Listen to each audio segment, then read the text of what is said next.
In this edition, Prime Minister Dr. Abiy Ahmed has briefed members of parliament on the current affairs.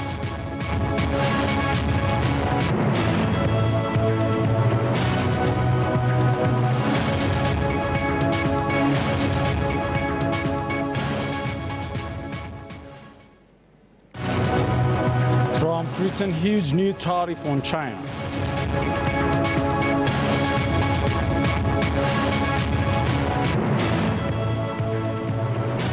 Hello and welcome to Oromia Broadcasting Network News, and I'm Thomas Kambulat. Those were the headlines. Now news in detail. Prime Minister Dr. Abiy Ahmed remarked that peace, stability and economic growth has been improved in Ethiopia. The Premier has briefed the 2017-18 government's budget report for the House of People's Representatives. We have more on that. The Federal Democratic Republic of Ethiopia and Prime Minister Dr. Abiy Ahmed, while presenting the 2017-18 government's work performance report to the House of People's Representatives, addressed that the country has shown tremendous improvement in economy, social, politics, building democratic system, peace and stability, and in diplomacy. The Premier revealed that instability happened in the last 2 years in the country, affected the country's economic development. With this, GDP of the country has declined to a single digit. Dr. Abiy said that personal income of Ethiopian people has reached $800 in order to increase the country's agriculture production. Modernizing agriculture input and utilizing technology is mandatory, the Premier added. In industry manufacturing sector, encouraging workers have been undertaken, but more effort is needed to achieve the intended goal. To alleviate the problem of foreign currency, promoting domestic production has greater importance. የውጭ ምንዛሬ ችግር ዋነኛ ምንጭ የኤክስፖርት ንግድ አፈጻጸማችን ላይ ያለብን ድክመት ሲሆን ዋነኛ መፍትሄውም ከግብአት እስከ ምርት ባለው ሰንሰለት በሀገር ውስጥ አምርተው ኤክስፖርት የሚያደርጉትን ለይቶ ማበረታታት ይሆናል። Our main problem of foreign currency is that we have less performance on our export trading.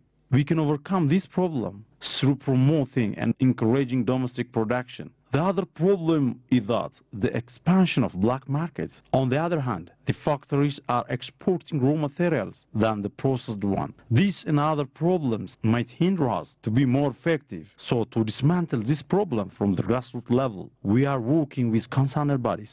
Prime Minister Dr. Abiy Ahmed underscored that in the last 2 or 3 months, the country's diplomatic movement has shown drastic change.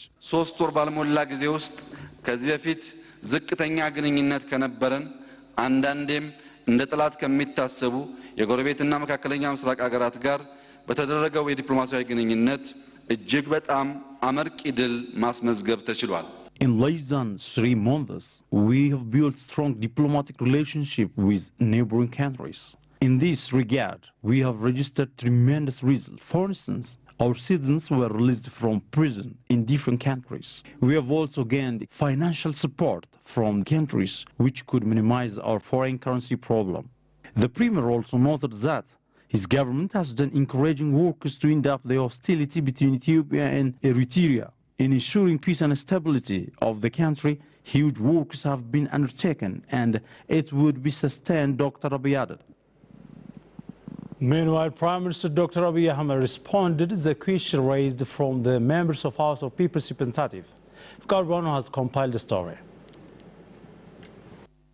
Prime Minister Dr. Abiy Ahmed has responded to questions from some members of House of People's Representatives on the current issues of the country. The questions was about privatization of high government institutions.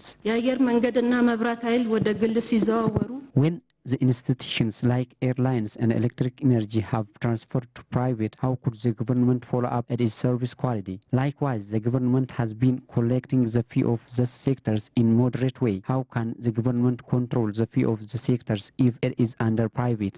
The Premier, while responding to the question, said that the economic reform needed for different issues. በመጀመሪያ የኢኮኖሚ ማሻሻያ እርምጃዎች ለሀገራችን ኢትዮጵያ First of all, economic improvements are needed in high level for our country. If we could not do this, our economy will go back to low level. The main reason of the improvement is to pay back the country's loan. Second, to complete the started projects. Third, to improve life inflation. And the fourth one is minimizing number of unemployment. So the improvements are aimed to increase the country's income. Regarding to the controlling, the government would follow up the private sectors which want to participate in the process. Therefore, we want to transfer the sectors partially. Another member of the House of People's Representatives have also asked the Premier regarding to the implementations of Algiers Agreement, and the Premier responded to the questions. ኢህአዴግና መንግስት የህዝቡን መሰረታዊ ችግሮች ለመፍታት ተከታታይ ውሳኔዎችን በመወሰን በፈጣን ሁኔታ EPRDF and its government has been working more than ever to respond public questions, but the recent Executive Committee's decision on Ethiopia border is confusing different public parties. How do you understand it? Is it the right decision or not? ኢህአዴግ ስራ አስፈጻሚ የወሰነውን ውሳኔ ተከትሎ በዚህ ጉዳይ ላይ ሰፋ ያለ ኮንፊውዥን እንዳለ I understand that many people have been confusing with the recent decision of Executive Committee regarding to Ethiopian-Eritrean border. It is not only confusion of our people, it is confusion of all East African countries, because they are thinking that there is actually border, but we do not have an actual border. We have artificial border that divided the same people from each other. So we are striving to join these people who have been blood relationship. We did it because of our people have asked us to solve the problem. Regarding to pardoning of prisoners, Prime Minister Dr. Abiy Ahmed said that his government decided to pardon prisoners in order to strengthen and widen political space. Ministry of Education has launched General Education Quality Improvement Program that would be implemented at the cost of $454 million. Deputy Prime Minister Demeke Mekonnen said the program can improve education quality if it is properly utilized. Fikad Brown has the detail. The fifth term implementation of Ensuring Education Quality project has been declared officially. The project is supported by development institutions like World Bank, UK government, UNICEF, Norway and America. Minister of Education Dr. Tilai Gete said the implementation of the fifth term project is aimed to solve challenges that are hindering education quality. He adds that improving education leadership, promoting teachers' development, facilitating schools, expanding civic and ethical education, improving education system and expanding ICT are parts of the project. Dr. Tilai noted that even though there are some improvement after the project is started, still there are many challenges. Even though the students' results are showing progress, still it is below the standard. Buying and printing supplementary materials has also its own weaknesses. A school improvement sub-program is aimed to create conducive environment for children and females. He also thanked development institutions which has been supporting the project. We have got more than $400 million from supporters since 2015. I would like to thank these institutions which have been participating in the process. Deputy Prime Minister Demeke Mekonnen for his part emphasized that it has been working to sustain the ever-started journey and developing human power.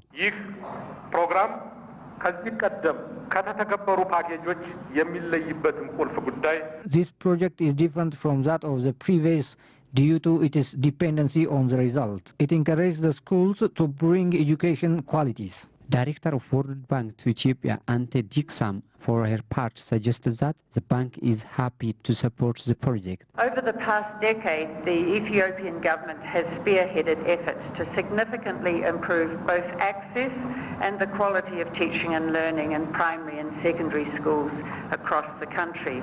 And together with the other development partners who are here today, the World Bank has been very happy to support. It said that the students' capacity, inclusive education, dropout, creating conducive school environment condition and education quality need due attention. Social media activist Ahmed Gishe said working for the proper implementation of Algiers Agreement benefit the two countries. Ahmed appreciated the commitment of EPRDF coalition party has taken to implement the accord. Here is Lata Teresa for Zunab Wasrat's report. Social media activist Ahmed Gishet told OBN through Skype that challenging the EPRDF executive committee decision and a move towards the implementation of Algiers agreement is a conspiracy against the ongoing reform in Ethiopia. The anti-peace groups are creating conflict in different areas of the country. They are making conspiracy. Everybody has to be vigilant enough about the facts. The activist said the Ethiopian People's Revolutionary Democratic Front should not be blamed over their decision to implement the accord signed 18 years ago. Rather, the party deserves thanks. The issue of agreement had to be addressed before 18 years. EPRDF has to be thanked for its effort to bring solution for the case. Delays of the implementation unnecessarily affected the country. He urged the public to be aware of the conspiracy of anti-peace elements and be alert to keep pace of their respective areas, as well as to be stand by the side of the government. It is important to comfort the problem because it hinders the ongoing progress in the country. It is crucial to support the government. Not only the Oromo people, all peoples of the country should continue to show their solidarity to the government so as to succeed the ongoing change. Groups who used to keep their personal interest by creating conflict among nations, nationalities and peoples of the country are now being terrorized. For the reason they are in desperate situation. They are doing something what they think all about. However, they are not successful, so everybody should be alert to confront them. Johannesburg University lecturer Professor Marga Olmana said works which have been undertaken to uplift democratic ties with the neighboring country has been restoring peace in the region. Here is Olma Bayane for the detail. Professor Magarsa Olmana, lecturer at the University of South Africa, talked to OBN concerning current decisions made by EPRDF. Professor Magarsa said security situation has been in good manner after Dr. Abiy Ahmed came to power. He added diplomatic relations that the Prime Minister has been made with the other countries is crucial for the stability in the Horn of Africa. Measures has been taken to bring sustainable peace in the country. There are also diplomatic relations with neighboring and even other countries. This is essential for Ethiopia to sustain its security situations. Professor Magarsa noted Ethiopia has huge capacity of water resources if it uses wisely. Highly influential.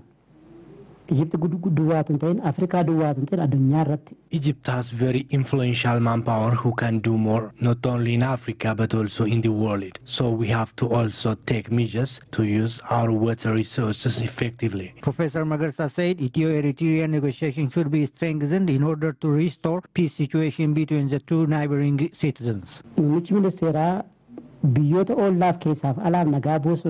The Prime Minister have been striving to bring a good diplomatic relation with many countries. Therefore, the decision made on Ethiopian-Eritrean relation is a very important decision. It also restore peace between the two countries, so both countries get mutual benefits. Professor Magarsa noted that privatization of some governmental institutions so as to enhance the development of the country is mandatory. However, it needs special focus and care in doing so.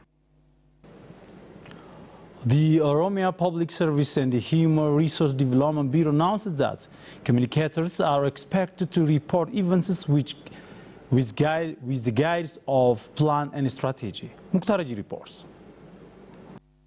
The Oromia Public Service and Human Resource Development and the Government Communication Affairs Bureaus have jointly organized awareness-raising training for communicators and the PRs drawn from regions, zonals and districts in Oromia regional states. Head of the Oromia Public Service and Human Resource Development, Dr. Biqila Horisa, while training the participants, said the role of communicators and PR is of paramount in facilitating swift public service. When we see communication and public relations work in a developmental state context, it's not a proactive, it's not not a reactive reporting approach. What we expect is a strategic and change-oriented public relations and communication expert that intends to build consensus among the public, among the private sector and government institutions, so that these development actors can be mobilized toward these common goals in such a way that they can bring reform and change at regional level. Dr. Biqla said communicators are expected to report beyond events while guiding by strategies.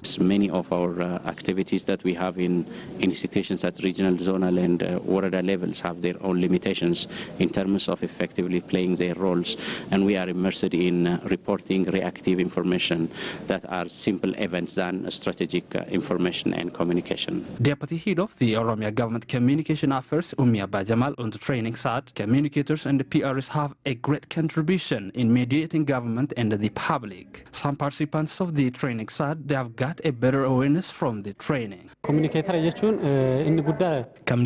the one who serves between government and the public as a bridge, so they should maintain the relationship between the public and the government accordingly. I have got awareness on how to solve public problems from the ground while paying attention to the public voice, she said.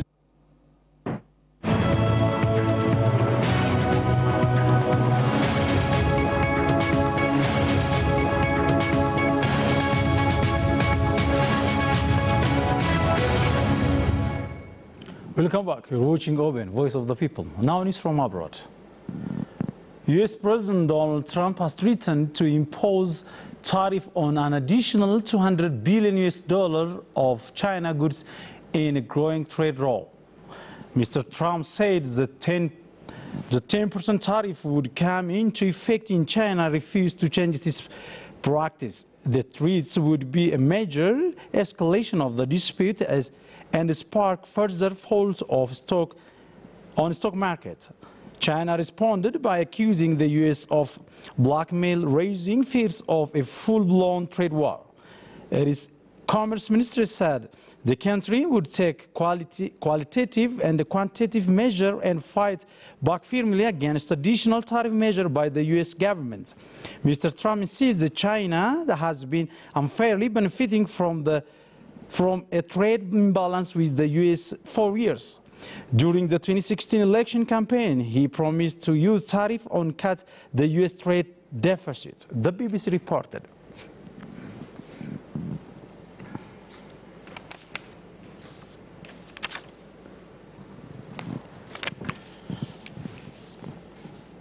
That's all.